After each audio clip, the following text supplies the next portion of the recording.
What's going on, you guys? Today I'm coming to you with a little something different. I've had a couple of people request to demonstrate a Raddus bomb, and I figured I'd finally try to do that. Just showing some different things that I could envision doing with Raddus. And I wanted to use Tabletop Simulator today just to kind of demo everything.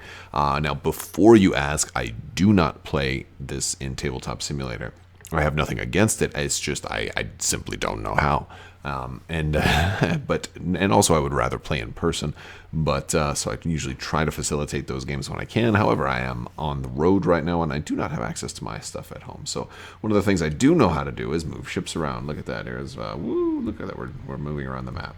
So the idea here is I'm just going to go with, I'm not doing specific builds, I'm just doing ship types to kind of quickly demo what could be done. So if I had Raddus, I might put him on a CR90B right here, and I might have him go ahead and set aside a profundity with a Hammerhead Corvette, set aside due to the profundity title, and and those are and let's say maybe I put a transport on here also. So this way I still at least have 2 activations or 2 deployments. And so the idea here is I'm going to have a tremendous deployment disadvantage. So my opponent might just deploy a bunch of stuff first. I'm like, oh, okay, you have to go that way. So we'll get these guys going this way. And, starting a little bit. See, this is how I do my conga lines, too, is I do them, crisscross. Otherwise, if you put them all right next to each other like that, then you have to move the first one first. But if I crisscross them, then I can move this guy first, and stuff like that. So I have a lot more freedom when I stagger my conga lines. But basically, and let's say they did something like that. Well, I'm like, all right, well I'm kind of hosed, right? Well, the idea is I would want, if I at least had the 2 different ships, I'd want to send them 2 different ways, keeping this guy kind of safe. I want to keep him away from that Star Destroyer, but I also want to keep him kind of out of those conga lines, so he's going to end up going kind of far. And basically, let's say we get these guys moving, and by like turn 2 or 3, we're kind of like this. Whoa! What did I just do? What did I just do?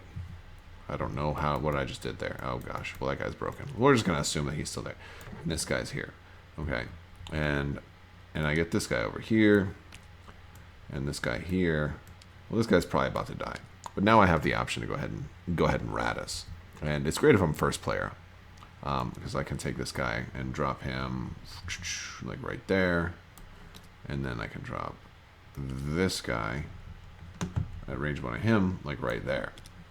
And that's one of those things. Now, I don't have to necessarily go, for the Architans or whatever. I could do it off of a different ship.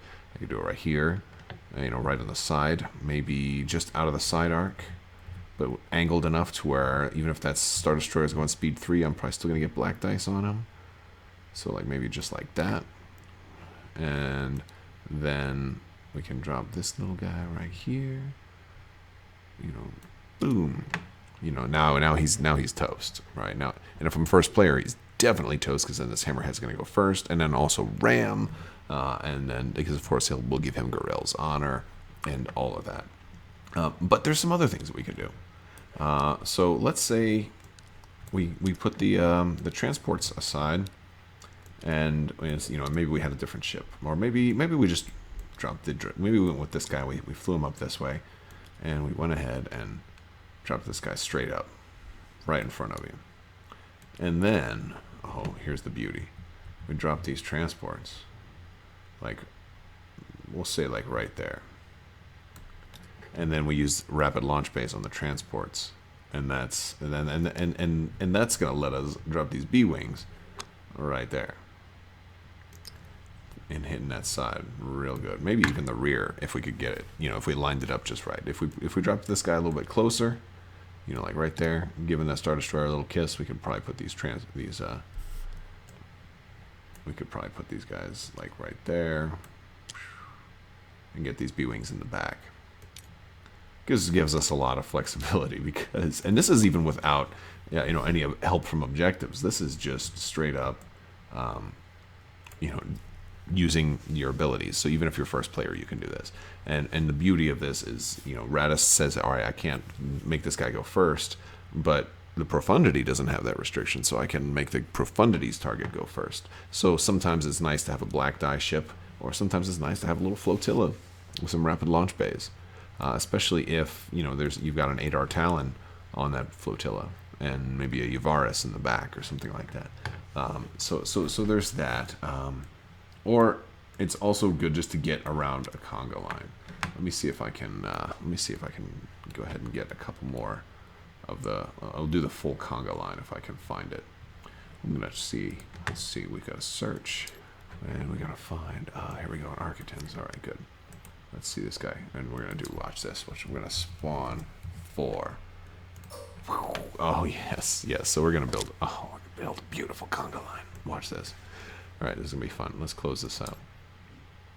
So this is the conga line of doom, and I'm just gonna kind of demo one way to maybe potentially try to crush it.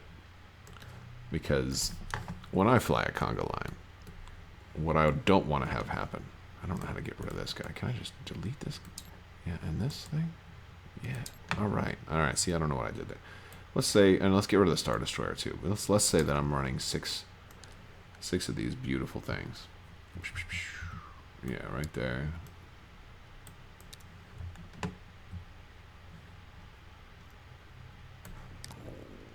Oh yeah, and they're coming. I probably wouldn't really run 6 though. I only own 5. Yeah, let's go ahead and let's delete one. Oh no, I did it. I spawned it. Now I have to get rid of all these things.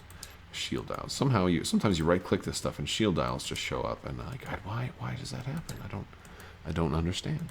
Clearly, I need to learn how to actually do this, but it serves its purposes for demos. So basically, the conga line is nearly unstoppable. And actually, to be more accurate, usually I'll have the weaker ones in the back, and like this one here will be my flagship. Usually, if I'm running 5 Architans. And this would be a time like it would just be devastating to be able to take, your little CR90. Granted, he's going to get overlapping fields of fire. At least 3 of them are going to be able to get him because of the way that they shoot. But if he can get there and he can be first player, I can just drop, an ordnance cruiser right there, and they have to go straight. They're going to have to bump me, and unless you've got Gergerod or something like that, but. And a conga line generally flies kind of slow, so you just get right in front of them, and you're going to be all right. And you're probably going to be able to take out several of them. And then if you happen to want to also drop this guy, maybe right there. You let one guy shoot at you from the sides, no problem. But then drop these squadrons there too. Actually, you might want him farther back because you don't want somebody to bump him and then stay out of your black die range. So we just do like that, something kind of like that, and then that'd be disastrous because now these guys, you have 3 ships here that have no shots at all.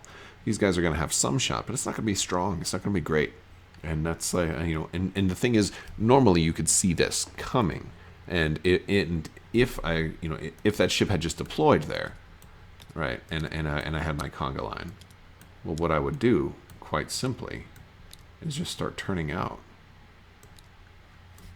So I would have taken this guy and gone, and this guy forward, and then this guy, the turn before, forward, and whoa, what happened there? Oh my gosh, I don't even know what that means. All right. Well, anyway, but they would all be sideways right there. So then he'd come in, and then he'd have boom, boom, boom, boom, boom, and then this other one over here. So you'd have like 5 ships all of a sudden turning and shooting at him. So it's hard to approach a conga line. If it's being flown, very carefully and predictively, but when you use Raddus to go in there and fly it ahead of time and put them either right front, or you can put them right behind too. The only problem is then they can potentially fly away from you. But if they have to fly into you, then you really mess with things. So that's basically the way that works. And there's other things that you can also add. Also, especially if you're going with like the hyperspace assault, you can then warp in another ship, maybe an assault frigate or something like that. So you can potentially have like only 1 ship on the board, and then 3 more ships eventually come in. And then depending on how many of them are using rapid launch bays, I don't know, you're really running out of points at that point. But you can do a lot of really fun stuff. like that. And if you do end up going with hyperspace assault, I would definitely suggest maybe throwing out some VCXs on there so you can even move those objective tokens even more. And really, like that would be a lot of fun. But the biggest risk you run into is you got to keep that ship with Raddus on it safe, because if that one ship gets blown up, you lose instantly because you have no ships on the board. So that will be a problem. Well, not instantly, you'll lose at the end of the turn, but by that point you probably you have already passed your opportunity to warp in ships, because that has to be at the beginning. So yeah, you lose that one ship and you think, oh, you know what, I can take just a range, long range shot, and I'll be okay. And then it turns out they did concentrate fire, and then they rolled perfectly and got the accuracy to stop your evade. All of this stuff. It's very risky. So that's basically some ideas. And then the ultimate rabbit bomb, the ultimate Raddus bomb, is when you flip the table, and I don't even remember how to do that. Let's see if we can do it. Wait, flick. Can we flick? Oh, it's not letting me flick it. No, yeah, we can flick it. We can just throw them all. I don't remember how to flip the table though. How do we flip the table? Oh, there it is, right there. There's the ultimate Raddus bomb. All right. Well, I just want to thank you guys so much for watching. Don't forget, there is still time to enter the latest giveaway. You just have to be a subscriber and leave a comment on this or one of my videos. And if you like this video, give it a thumbs up and let me know what you think. This is my first time doing a tabletop simulator demo, so I'm sorry if it wasn't super good, but I am always trying new things. Thank you again, guys, so much for watching, and have a great day.